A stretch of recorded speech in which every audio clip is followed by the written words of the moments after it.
Did you even know that Mossberg was making pistols?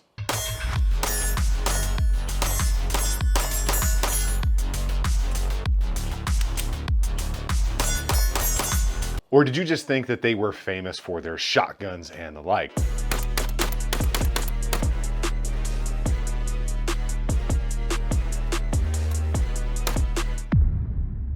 If you didn't know, like Kevin Hart would say, you're gonna learn today. Because this one is the Mossberg Mc2c. So the MC2 and then the C is for the compact.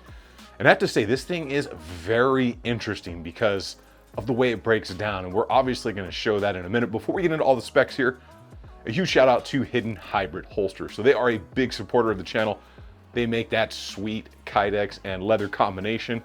And they got a ton of options for you. Whether you're needing something for some 1911s or some striker fired work, they've got you, and it is that nice, supple Amish made leather for you to check out. And they do belts and other stuff like that as well. So go ahead and give them a shout and check them out at hiddenhybridholsters.com. All right, now that the plug is over for the sponsor, let's take a good up close look at the specs on this thing, go over the trigger, do the pulls, all that stuff you want to know, show you what you get with this. And then of course, we're gonna get deep into that range footage and talk about what I like about this, if I experienced any issues, and of course, that price. All right, so we're gonna get into the specs on the Mossberg Mc2c, the compact version here. Go ahead and hit that subscribe button if you wanna show some love to a family-owned business, which Mossberg still is, which is pretty cool. Let's talk about what we get in the box here. So it is a cardboard box. I kind of prefer that, so I don't have like 50 polymer or plastic cases laying around somewhere. Inside the box, we're also gonna get our Mc2c, 2 magazines, you're gonna get your instruction manual, some stickers, your warranty cards, you'll get your lock, you'll get a little kind of Mossberg band, and of course your chamber flag. That's about it for the box. I know some people love to see that, so let's get that thing out of the way. All right, now the box is out of the way, let's get into the specs on the Mc2c here from Mossberg. And for those of you who want like the detailed specifications, I'm gonna list those over here for you so you can read them, so you can make this quick, get to that range footage faster. So we're gonna have those 2 magazines with the high-vis followers right there, 13 rounder, 15 rounder. You have that extension right there, some texture, and then some area on the side so you can strip that mag should you have a bad malfunction. So getting into the Mc2c itself, well, let's go from mag well to muzzle.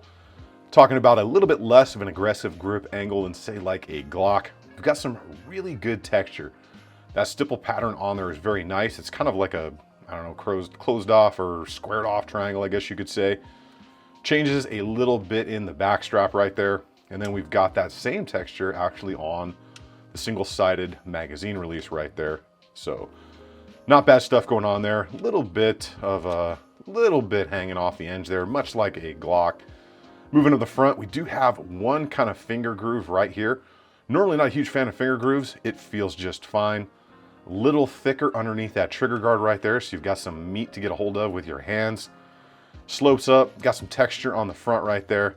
Coming forward, you're gonna see some depressions around this area right here for the meat of your hand to get into so you don't accidentally activate slide stop, slide release, which again is single-sided.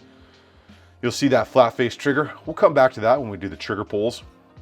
Going forward, we got some very nice reference marks up there for your thumb and your forefinger to get into when you're practicing that good safety out there. Same texture that is on the sides right here. Good stuff, love seeing that. Single slot right there for your accessories, whether it's a light or a bayonet, whatever you want to do with that thing. Working up from there, you'll see the slide. We've got rear serrations on there, which are very, very usable. It's kind of tough to see, but they're very kind of angled towards the front like this. That way when you get them, your meat kind of sinks into it.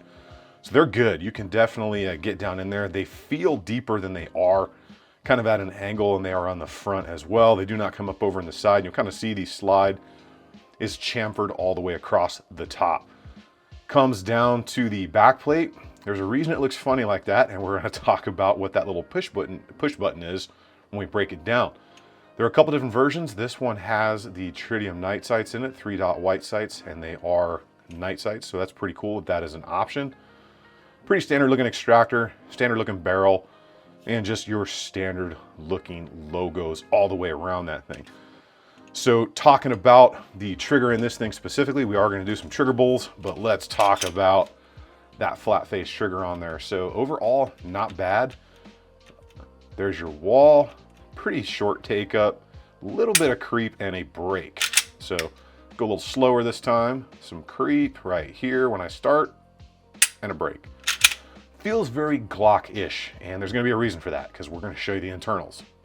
Reset and your break. Let's do some trigger pulls, then we're gonna break this down. I'm gonna kind of show you what is very intriguing and interesting about this pistol. Oh, there we go. Missed the trigger shoe safety there. So that one was about 6 pounds. Might have over yanked a little bit because I've been getting right around 5.5. So keeps slipping. So that one was about 5.5, which is pretty much what I expected.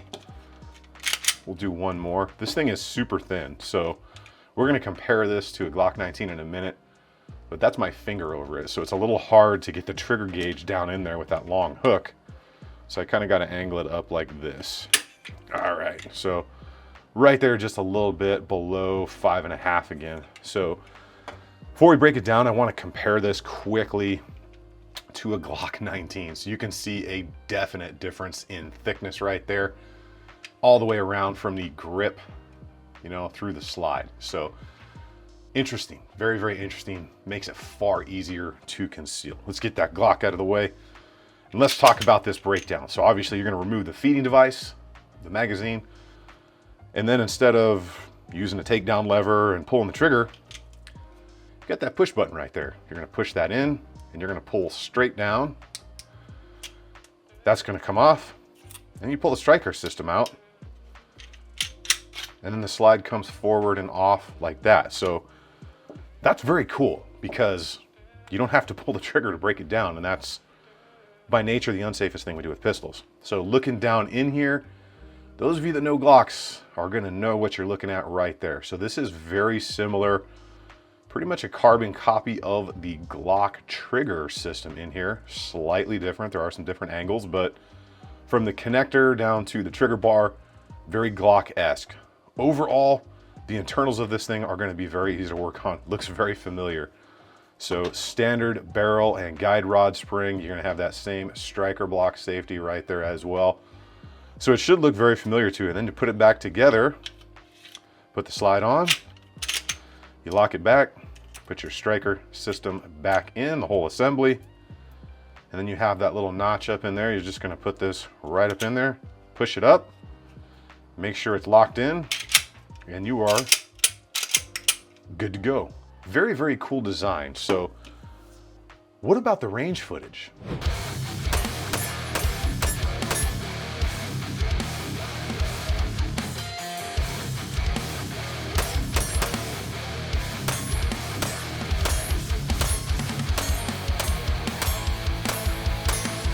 All right, so now that you've had a good opportunity to see the specs and kind of see this thing up close, you know what it comes with, you know what it's about. Let's talk about how it actually feels out there. And I will say it feels like a compact striker fired pistol. And I don't say that as a good thing or a bad thing. I say it's really difficult to stand out as a compact striker fired pistol in the market today because we have so many options. I will say there are some really good things going on with this thing. So it feels very much like the Arex Gen 2 because it has that really thin profile, but still feels really controllable and really returns to zero out there on the range. The grip on it feels quite nice. It does have that kind of single finger groove up top, and it has that good texture. We're gonna come back to that texture here in just a minute though. So out there running it, I found it very easy to run. The magazine release on it has that nice texture on it too, kind of like a star pattern. And I found it to be of ample size and very, very grippy when I went to do just magazine reloads, nothing for crazy speed, just coming out of the pocket, carrying it like I would concealed in the pocket. So overall, everything there ran good. Now, when it comes down to that trigger, it is a nice kind of flat face trigger on there, but it's still a striker fired setup that's meant for concealed carry. Not gonna be super short, not gonna be super light. As you saw up close, it's got a nice feel to it, and it's got that overall pound rating that we can pretty much expect from most polymer striker fired stuff out there. As far as the natural point and aim of this thing, it's pretty good. The grip angle is not quite as much as Glock per se when it comes to like the Glock hump at the bottom, but it is fairly similar when I line these things up side by side. So not overly aggressive, not straight up and down or more linear like a 1911. It's kind of somewhere in between that, maybe more so like a SIG, but overall feels quite good. And the added texture that you're gonna get kind of up on the front of the frame right there is definitely nice for indexing and just adding more grip, because the more grip you get, the better off you're gonna be when it comes to controlling the recoil impulse. Now, what about problems? Did I experience any issues on the range with the Mc2c here? I did not. I didn't have any failure to feeds, no failure to fires, no failure to go into batteries, anything like that. It fired the ammo that I put through it. I didn't have a ton of different ammo for this one. Normally I like to get some self-defense stuff through there. I'm just out, so I can't say anything as far as the hollow point self-defense rounds. I'm just running super low on that stuff, guys, and I'll be picking more up soon in bulk for ongoing testing with this thing, because I definitely want to do a well over 1K review on it. But I did shoot some more budget-friendly styles of ammo, everything from the Winchester White Box. I shot some low-powered Bellum stuff, and then I shot my regular cellular and bellet, stuff like that, MagTech, things in that realm, just to try several different ammo types that a lot of us out there are going to be carrying. I didn't experience any issues. The one thing I will say, that Bellum stuff was super dirty. I mean, it leaves like a smoke screen across the camera lens. You could see a couple times it was like focus jumping because of how much smoke that Bellum ammo was putting out. But overall, it ran just fine. Well, we've come to the point where I talk about the price of the Mossberg Mc2c and if there was something I would change. So let's talk about one thing that I would definitely change. We're gonna talk about a positive first though. So positive, flat face trigger out of the box. I love flat face triggers as compared to curved triggers, so well done on that. The one thing I would change, this grip texture here. So the pattern on the side is actually what a lot of aftermarket stipplers use in a little bit of a larger pattern. I like it, it's extremely durable and grippy, but put it everywhere. Give me that texture all over that grip. So when I'm using this thing out there on the range, I've got a lot of texture to get onto, and I'm not gonna be slipping around, especially in Arizona when we're really running guns hard out here in the summer, things get slippery. So that is the one thing I would say. You've given it to us up here in these indexing areas. Give me that texture all the way around, and I think it would have just been a little bit nicer. So talking about the price, now that we have the one thing that I would change here, and the one big positive, that flat face trigger. The MSRP was like $619. So as most of us know, the MSRPs are typically much, much more than you can find them for in store. In the stores, I've seen them for like $375. So overall, you're sub 400 bucks for a pretty good pistol. It's still family owned. And if you didn't know that, Mossberg's still a family owned company to this day. And I think that is just really cool. I'm happy to know that there are some of those family owned companies still around, and Mossberg is a very old one. And I have some respect for that, a lot of respect for that, because my father was a business owner. I'm a business owner. And I love to see that American spirit, especially when it comes to the Second Amendment, staying in the family, because most times everybody goes corporate at a certain size. So if you want to support an American family-owned business, this is definitely one way you can do it while exercising your rights. Well, that is what I have for you all today on the Mossberg Mc2c. I hope you guys enjoyed learning about this thing. And if you didn't know Mossberg was making pistols, they're making pistols. Make sure you get subbed up, turn those notifications down there on. All that stuff is a huge help to the channel. Leave me a comment on, are you interested in Mossberg? Are you interested to see more companies provide more product? Because I think options are a great thing, and I think we're living in a great time as far as options go. Leave me a comment on that stuff down below and let me know what you'd like to see next from Mossberg, because I hope they continue that line. I know they have a subcompact as well, and I'm definitely going to do a video on that because I was pretty impressed by this thing. I think it's pretty cool. So you guys get out there on the range, have some fun. Always remember, if you stay ready, you ain't got to get ready. I will see you guys on the next one.